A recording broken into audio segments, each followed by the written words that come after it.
All right, I told you, so today we're going to do a lot of down, up, okay? So you just get ready to get your exercise in.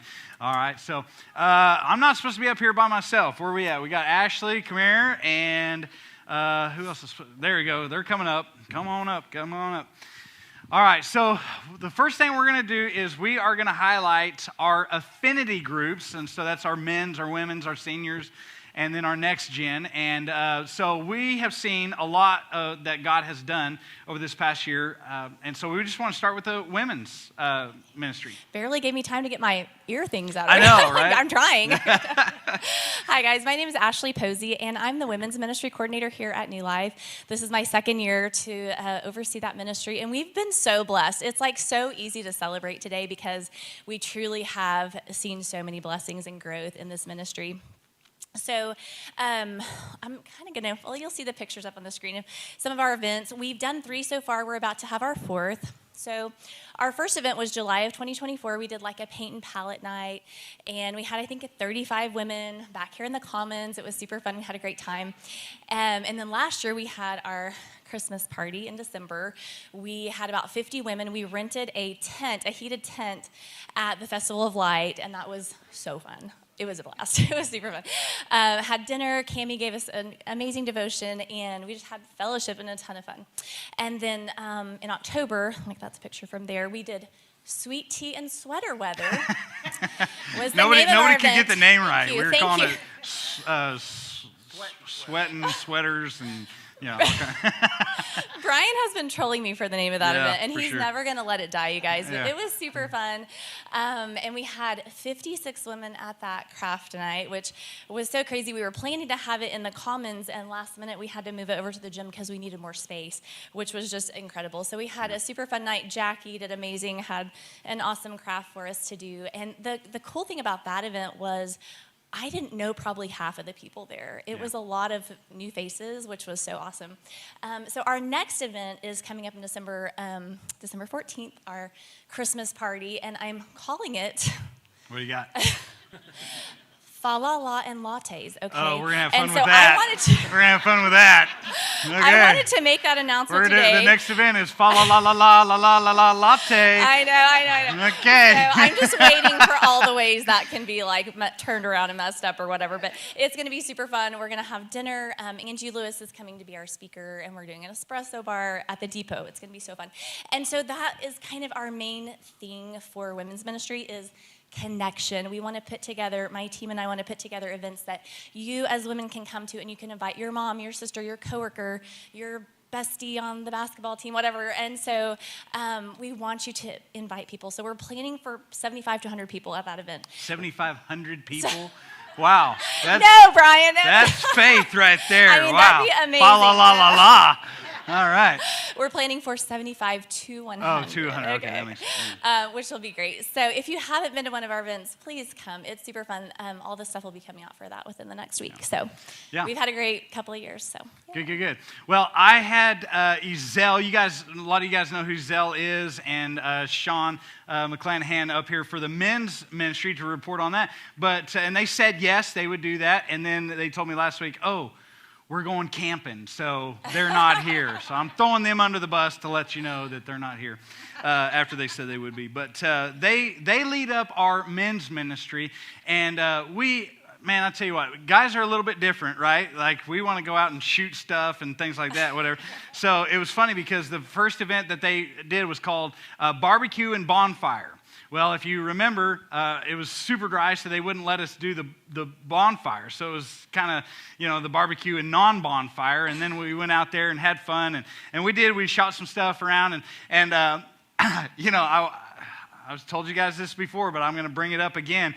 They had a shooting competition, and I've never owned a gun. I don't really shoot that much. I don't know, like, they kind of... I don't know if I get kicked out of Oklahoma for saying that now, but anyway, I went out there and I won. I beat all these guys in the shooting competition, and so then whenever they had another shooting event, they didn't invite me. So I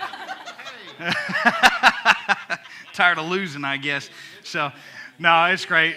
So women and men are a little bit different in the fact that men, they, a lot of times we don't want to get together to talk and to share our feelings. We want to shoot stuff, and so we do that, and so we're looking forward to that as well. So men's ministry, great experience. Love what God is doing there. And then David Posey for the seniors ministry. Let me get out my notebook. I'm not high tech like Ashley. It's not on my phone. Okay. I just got a few things that... it's like he didn't know he was next. I got a few things I want Oh, my gosh. Okay, here we go. There is a timer on the back wall there, and when it hits 3 minutes, it goes red. So you guys keep an eye on that. Brian didn't ask me to submit what I was going to say. That's his fault. Oh, that's and don't rookie mistake. Don't believe that stuff about the shooting contest. He actually denied us a shooting contest because he wasn't going to be there. I'm not supposed to lie in church, so, David. As you can tell, I'm the designated person who was voluntold to speak on behalf of the senior small group. The senior small group needs a new name. For one thing, we're not small in number, and senior implies older. We're just young people that have been around a long, long, long time. There you go. Whenever I saw my dad, I'd say, "Hey, it's good to see you." He would always say, "It's good to be seen." So I'm dubbing our group, we're the Seenagers. Seenagers. I don't know. Maybe we'll change that to the senile agers. Hey, this microphone makes a good weapon. Okay, our group has been official for over a year now, and we've been to the Savoy and the Rock Island Grill in Chickasha. We went to the First American Museum, and then Toby Keith in Oklahoma City, his restaurant. We took the Amtrak to Fort Worth and back, and we didn't lose anybody. We went to the Regal Theater to see Sight and Sound's presentation of Noah. Our next event is on December the 7th. It's the Gaither Homecoming Christmas program, and the van is full. And now, if anybody else wants to get in on that, we can try to buy more tickets. So just talk to Marita, make sure she knows you want how many, and she'll try to get some for us. And our senior group, we own a very nice new van that we occasionally loan to other groups. So you get to ride in style. That's funny. And we welcome suggestions for things to do and places to go. So if you got some ideas or some place you'd like to suggest for our group, please speak up. On the list for 2026 is the OKC River Taxi and that tour, and then dine again downtown in a restaurant we haven't been to.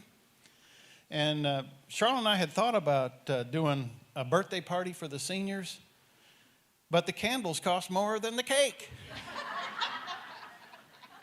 And we blew our budget, if that was the case. Blew out our budget. And I want to emphasize, though, that our trips are not they don't have a minimum age. So if you want to go, some of the younger people want to go with us, we welcome that. You can carry our stuff.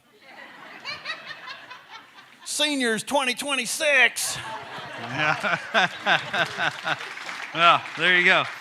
Hey, guys, the reason why I wanted to highlight those three groups was not just to tell you what we've done, right? It's to say that at this church, connection to belong, right? You see the words up there, to believe, right? We want all people to believe, but God has set this up so that we grow our faith best together, right? He has wired us to be together, and so that's what these ministries are doing. That is our heart here, to help people connect and belong with each other. And so we're going to continue to highlight these ministries and to do those types of things, right?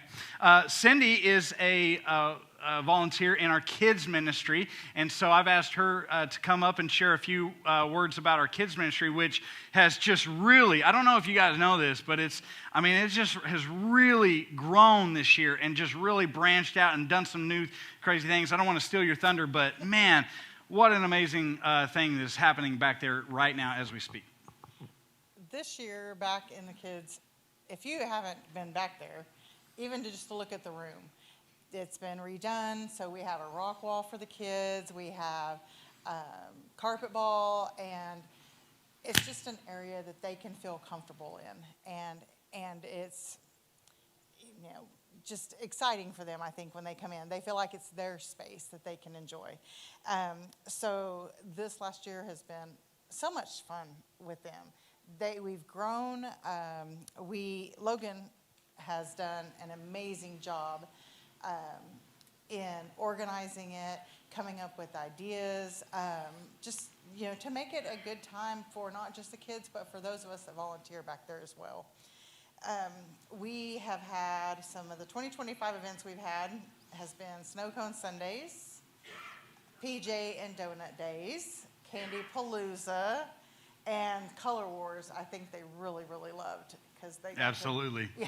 That was. Well, because they got to throw stuff. Hey, at let us. me tell you something real quick about this Color Wars thing. We had just painted the church, brand new, just that week. It was all white, and they were throwing those color bombs at the church, and I thought, oh, okay, whatever. And I went over there to rinse it off, and it didn't come off. You want to talk about seeing a preacher start praying. It finally came off with a lot of scrubbing and care, but I got really nervous there for a second. But yeah, it was a lot of fun, maybe almost too much fun. Yes, because Yeah. they did love to throw stuff at us. Yeah. But the funniest part, though, that Brian's not telling is that his son Major wrote his name on the wall. Yeah. Rookie mistake, man. They're going to know. That's what, He should have wrote someone else's name, you know? that's what Logan said. You don't ever write your own name. Yeah. Yeah, pastor's kids. But you know what's been so exciting is just the growth back there. I have volunteered back there. I had the privilege of volunteering back there for many, many years. And so, you know, we've seen the ups and the downs in numbers and stuff. But this last year has just, it's really grown. We've been able to completely separate our kindergarten through fifth grade. We have the kindergarten through second, and then in one class, third through fifth in another. We also have been able to open a 3- and 4-year-old room. And, you know, it's just been able to tailor our lessons to those kids, to that age group, so that they can understand it and that they can enjoy it, and be able to tell other people about it. We have had some new volunteers this last year that we are very appreciative of. But some of our, you know, long-term faithful volunteers, they're kind of ready for a break. Or they want to try a different, you know, ministry in the church. So if anybody would like to volunteer, we would love to, you know, have you. And I promise you're not like locked in forever.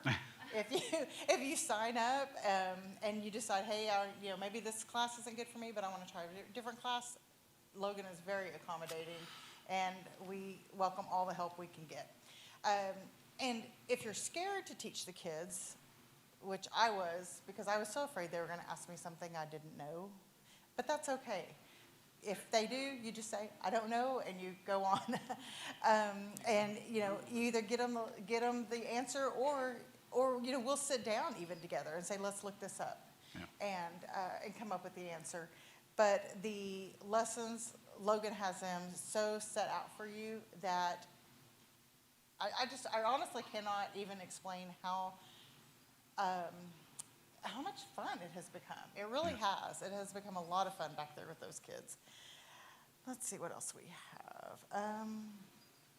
Well, I just want to echo that and just say, guys, it is a joy to be back there. And I don't know if you guys have gone back there whenever you're dropping off the kids, but it is really a ministry that has, they were all kind of together just a couple years ago, just a few kids, and now they opened up a new room, and then Logan come to me and was like, we need more volunteers. Why? Because we're opening up another room. They're just growing. And every time there's a new room that's been opened, guess what God has done? He has provided volunteers to show up. And so this year, Logan told me that she's up to 14 new volunteers, people just showing up at just the right time. So praise to God for that. I wasn't sure how many we had. That's awesome. Yeah. Also, I want to say a word about the student ministry. Andrew right now isn't on stage. Why? Because he's doing it right now over there. This year we launched the middle school group. Right, the middle school and the high school were all together. You guys know that the middle schoolers are they're different species, aren't they? Okay. And so we said, you guys need your own space, right? And so we did that. And so Andrew showed up at just the right time to say, I will do that. I'll take care of that. And so he's over there right now. And you'll see a little bit of their setup if you stay for the meal. And they're, in just a few weeks, it expanded so much. It like doubled in size. You know, it was really small, so it wasn't hard to double, but it doubled. And now it's like they're having 12, 15 kids back there every Sunday, and he's just doing a great job. The high school did better because the middle schoolers weren't in there acting like middle schoolers, you know, and so they're doing better now. And it's just, I look at God and just say, man, He is just showing up in ways that you never expected, and it's just amazing to see what God has done in there. And I love to see what's happening. So I appreciate it, guys. Let's.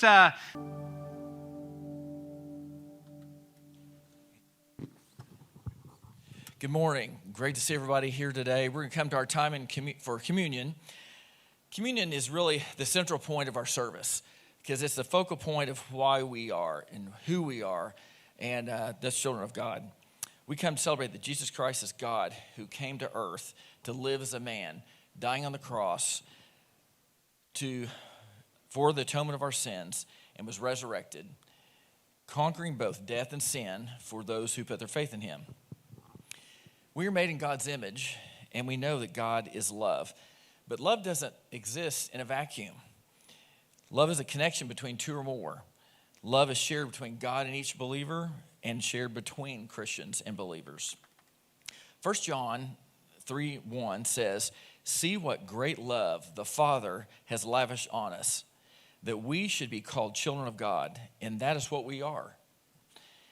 My son Nathan shared with me a book he read at the church he goes to in Virginia entitled, "What is a Healthy Church?" by Mark Dever. And I love many things about this book, and one passage is so applicable. It says, "As we gather to worship God and exercise love and good deeds towards one another, we demonstrate in real life, you might say, the fact that God has reconciled us to himself and to one another. We demonstrate to the world that we have been changed. Not primarily because we memorize Bible verses or pray before meals or tithe a portion of our income and listen to Christian radio stations, but because we increasingly show a willingness to put up with, to forgive, and even to love a bunch of fellow sinners." It continues, "You and I cannot demonstrate love or joy or peace or patience or kindness sitting all by ourselves on an island. No, we demonstrate it when the people we have committed to loving give us good reasons not to love them, but we do it anyway." Here at New Life, we really strongly encourage you to join a small group, a chance to know fellow Christians in a deeper way than just on Sunday mornings. You share your triumphs and your tragedies. Learn more about the Bible. Pray for one another and hold each other accountable. Small groups are a great way of demonstrating and sharing the core message of communion each week that we are going to do here. That we share God's love demonstrated on the cross and memorized and memorialized in what we do each Sunday morning when we take the communion emblems. If you're not a member of the Life Group, we'd love for you to join one. As we take the bread, which represents Christ's body, and the juice, which represents the blood shed for the remission of our sins, let's rejoice together in communion, this celebration. If you'll bow with me. Lord, thank you for this day. Thank you so much for the blessings of this church that we know are merely a conduit for the love that you started, because we know you loved us while we were yet sinners. We know 2,000 years ago you died on the cross for our sins. Thank you for knowing our failures and yet loving us through that. Thank you for these emblems that we can weekly be reminded of that love, and that we should share that love with each other. In Jesus' name we pray. Amen.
awesome. Teresa Foster, are you here? Oh.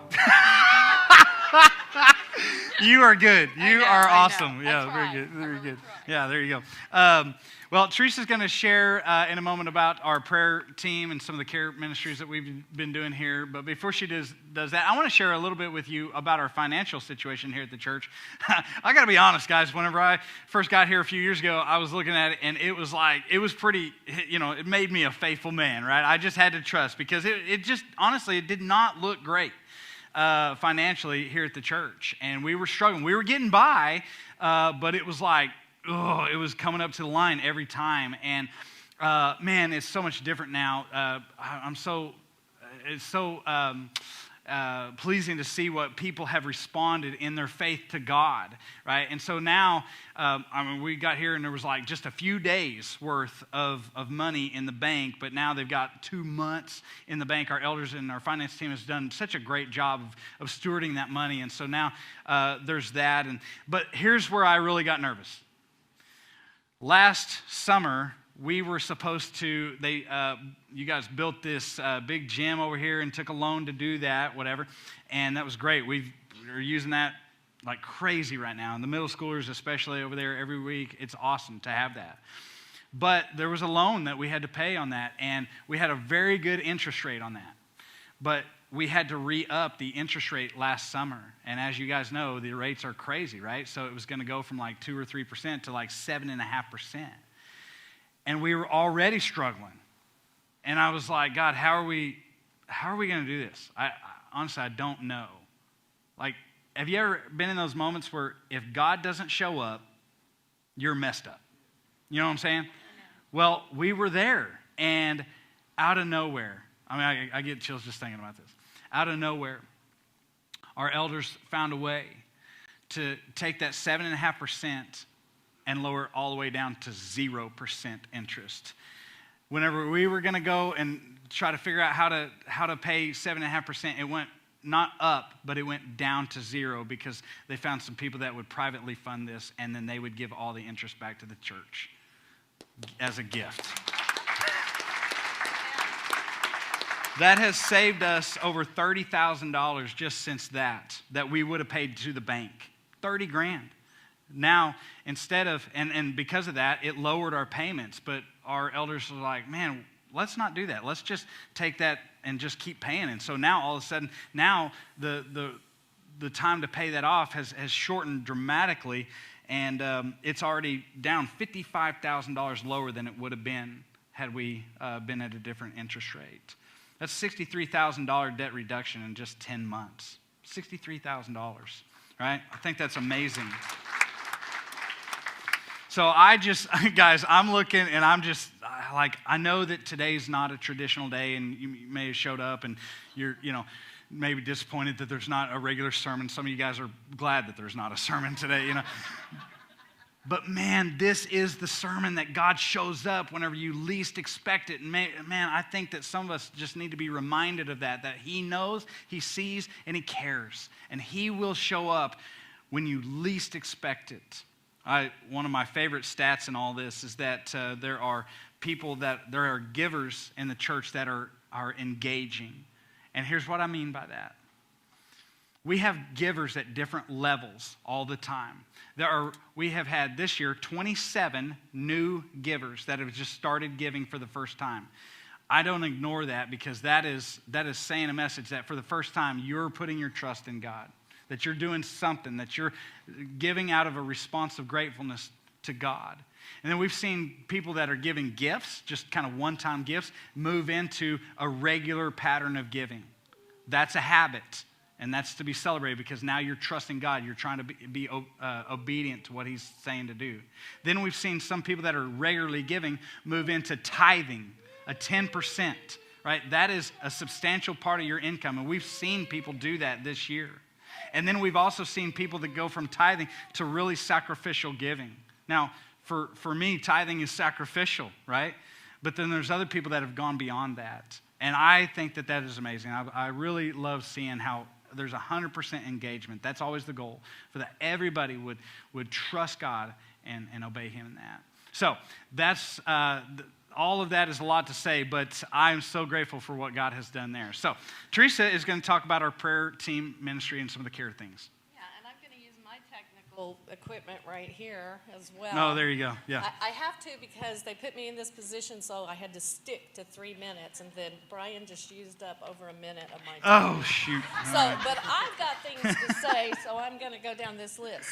In the spring of 2024, New Life Christian Church decided to start a care team, okay? And along with that came a decision, because there were a lot of many different ideas about how and where to start that at. So the care team think tank, and you guys know who you are, made the decision to begin with a prayer team. That's the care team think tank, sorry. Yeah. Made a decision to begin with a prayer team, which was a smart choice, right? It was really a no-brainer because we're Christians. Anyway, that spring, we adopted Ephesians 6:18 as our guiding scripture. And it says, and pray in the Spirit on all occasions with all kinds of prayers and all kinds of requests. And in that vein, remembering that, be alert and always keep on praying for all God's people. There's a lot of all and always in that. So that includes everybody. Everybody is a part of the prayer ministry. So that spring we began with 6 members. We now have 3 times that many. 64 individual prayer requests came in that first year, but it grew to 240 prayer requests this last year. Well, if you do the math and you take the monthly number of prayer requests and you multiply it by our team members at that time, that's 280 prayers, okay, in a month. But then most of us pray every day, right? Most of us pray every day. So you do the multiplication, it's like that little penny that grows into a fortune, and that's over 8,000 prayers being lifted up to the ears of our Father on behalf of others, intercessory prayer. And that doesn't even include the prayers from the prayer team that we have over here on the screen. And those are private and confidential. And so please make sure that if you're a little shy about that, to make sure that you go in there and let us know what your prayers are, because we're praying for you. There's people here every day praying for you. So Matthew 5:43 tells us that if we pray for others, including our enemies, we will be the children of our Father in heaven. And James 5:16 says that the prayer of a righteous person, someone who does the right thing for someone else, his prayer is powerful and effective. So there's strength in numbers, right? Over 8,000, but there's power in prayer. So you multiply that 8,000 by the power of prayer, and we'll see what happens. So because of that, we fully believe that of those over 8,000 prayers, the stat on that is 100% of them are answered constantly. Okay? Amen. So in addition to the prayer team's intercessory prayers, our card ministry sent out 122 fellowship cards. The Love Basket team created and delivered 4 individualized baskets. There's also a prayer partner and a prayer room but support at every Sunday morning service. See, I get another minute though. The care team. The care team now has 9 different programs supported by New Life members. The prayer team has 15 members, prayer partner 7 members, prayer room 3, prayer room support 21, thanks to the elders and the deacons. Card ministry 2, the food crew has 1 lead and 12 support. Congregation advocates, we now have 3, and the follow-up team has 2. That's a grand total of 69 people working our care team program at this time. But you take that 69 people and you divide it by the number of people who are functioning in more than one team at a time, and that goes down greatly. So we need help. And that's how we've grown, and that's how we get stronger. I love that. So can't you understand why I put her at the head of the prayer team ministry? All these numbers and everything, it's like swirling around in my head. Oh, man, I love that. Hey, one of the things that you guys see, if you got a bulletin in this morning, you've seen that every week we report how many people pray at the 10 a.m. prayer meeting that we have. And, you might be wondering, why do we report that number? That's kind of a weird, thing to report. But man, I just feel like that of all the things that we do, is it not right to come and the first thing that we do before we fire up any song or preach any sermon is we stand before God and we say, God, we need you. Right? And so that's why we encourage you. All we do is we sit down in these first few pews every day or every Sunday at 10 a.m. and we just pray and put ourselves before God. And so that's why we do that. And so I'm so thankful that she leads that team up and they've done a great job with that. Some of the other things that I wanted to share with you guys is that we are giving praise to God about is some of the things that we've seen God do is just reach more people in this community. This church is starting to grow and starting to reach people, and I love that. Let me ask you a question. What's the right size of church? Right? What's the right size? Is it small? Is it big? Is it medium? Somewhere in there? What's the right size? I'll tell you what the answer to that question is. The right size is always one more. It's just one more. That's the right size. Because I've been at big mega churches before, and those are great. There's great things that happen there. And I've been at small churches. I've been at medium churches. I've been all over the place. And I'll tell you what, they all have things that they do well and things that they struggle at. It's not right or wrong. What it is one more. Every church, we have been given a mandate by God to go and baptize people in the name of Jesus, the Holy Spirit, and the Father. That's what our mission is, and so we're starting to see that. Last year, we had just about 100 people coming to church. Now we're hitting about 150. People are starting to visit our church again. Just this year, till now, through October, we've had 214 adults and kids and student visitors visit the church. Some of you guys know I try to take cookies to everybody that will take those. And so this year I've done 54 cookie runs. And so last week I went out to Tuttle and gave one out there, and turned out I knew somebody there. It was awesome. It was great. It was like, what are you doing here? Oh yeah, you work here. They were from Texhoma, where I grew up. It was really cool. Totally forgot. They were a really good friend, apparently. But guys, I love seeing what God is doing and how people are doing, being reached by the gospel here. But one of my favorite stats, though, is the baptisms. You guys have seen that we've been baptizing people about once every other week. In fact, we have a baptism today, right after service. And so we have 19 baptisms so far this year. I think that's amazing to see God doing that. Guys, in fact, we have a video of showing some of those baptisms.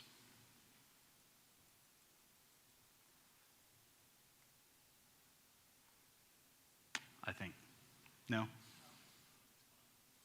All right. Well, maybe we'll figure that out for the end of worship today. But I want you guys to see that video because it's so inspiring. So while they figure that out, let's stand and let's praise God one more time.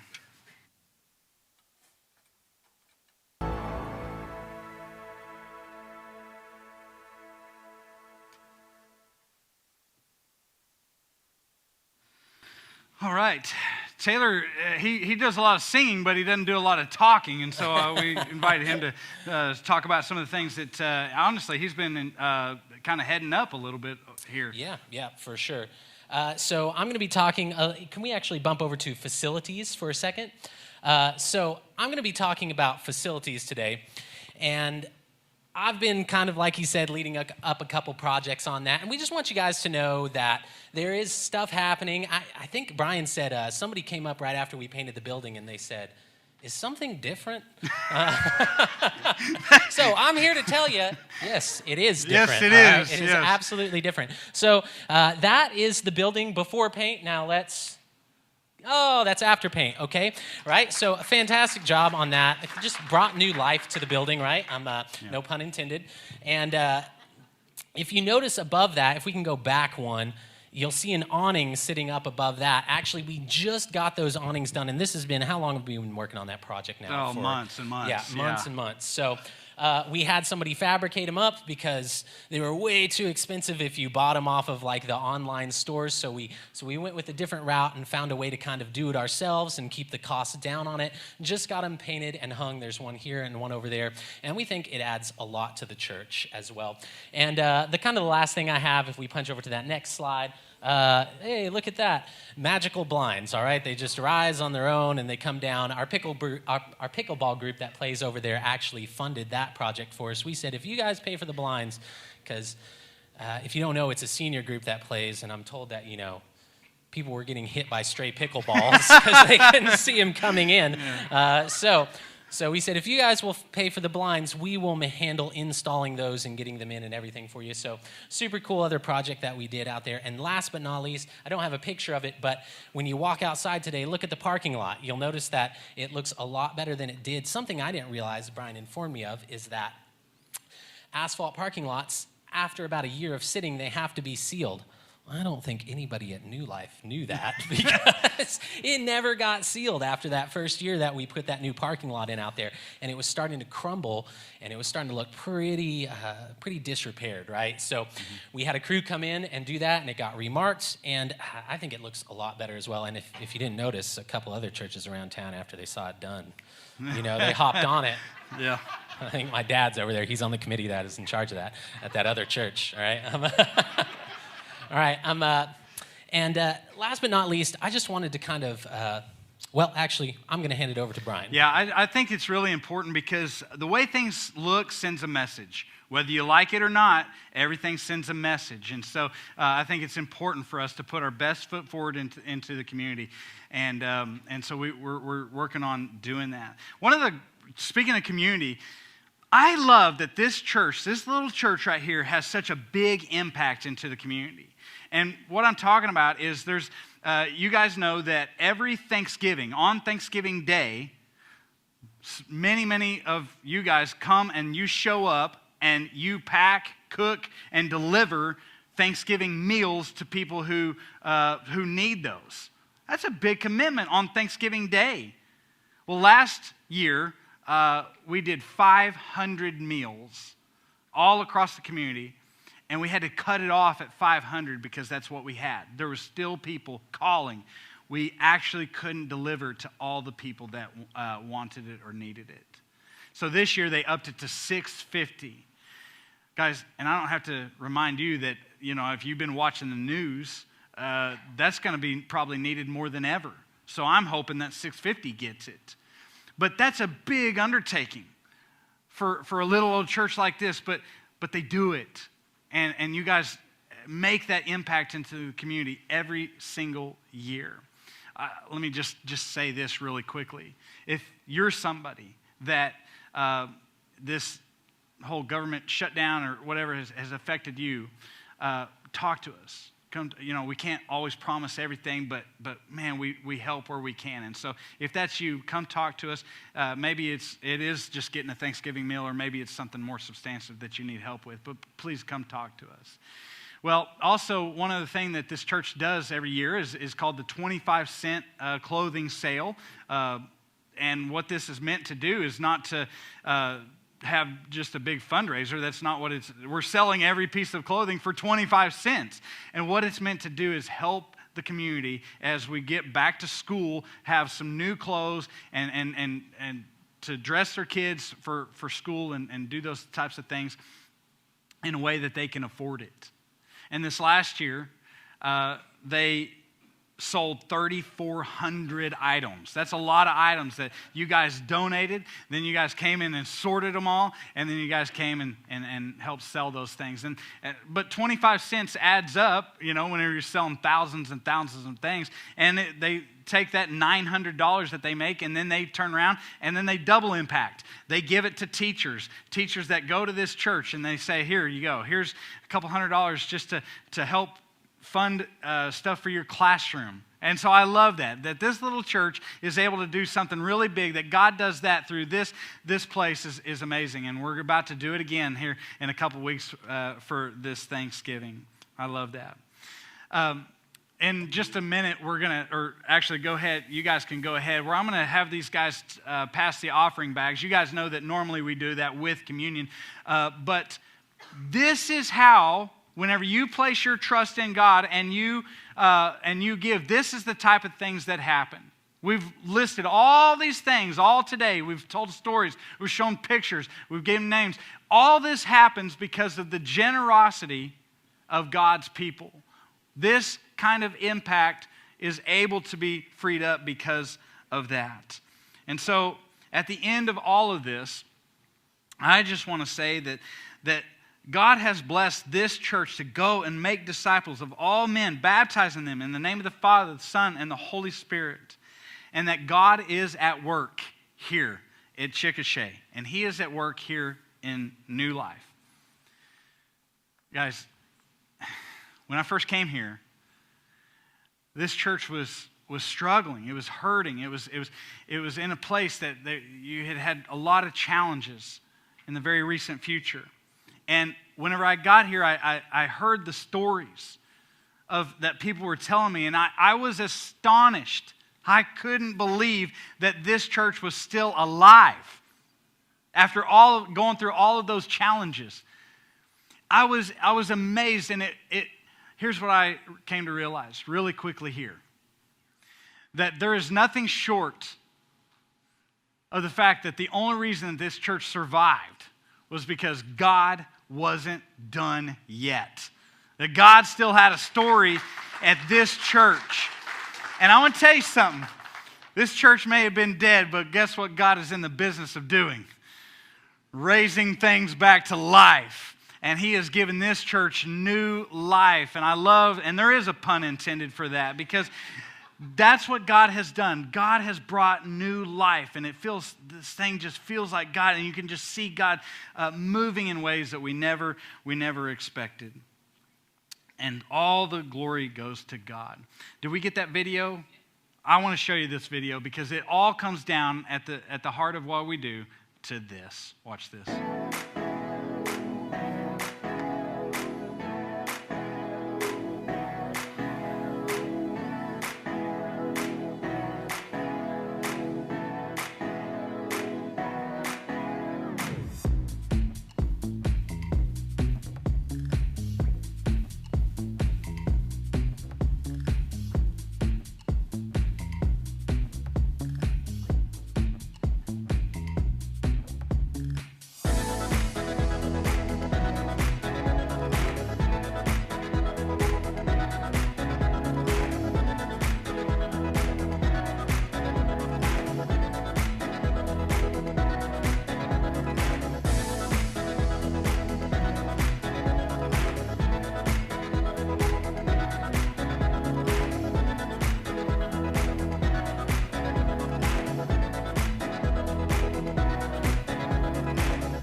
Yeah, that's awesome.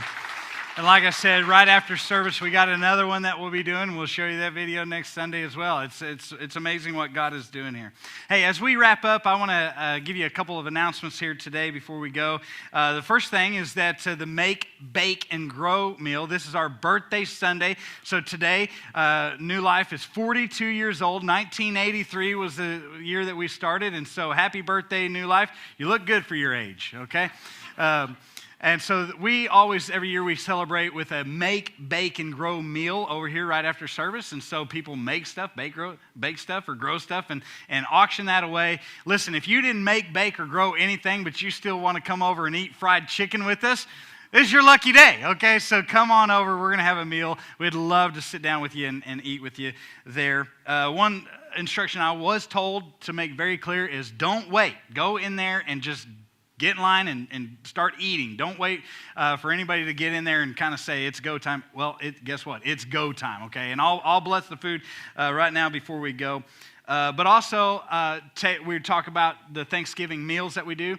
Taylor and Jackie head that up, and they've got signups in there, and they especially need people and that's the 6:30 to 9? No. It's the 9:30 to 9 on 9:30 to noon on Thursday is the shift that they need the most. But there's different shifts that you can go and please do that today if you want to, so we know how to prepare. Okay, you got enough pies? We need more pumpkin pies. Okay, we need more everything. Okay, well there you go. Well, how was that for an announcement? We need more everything. So just give us everything. So there's that. All right, guys, I want to pray.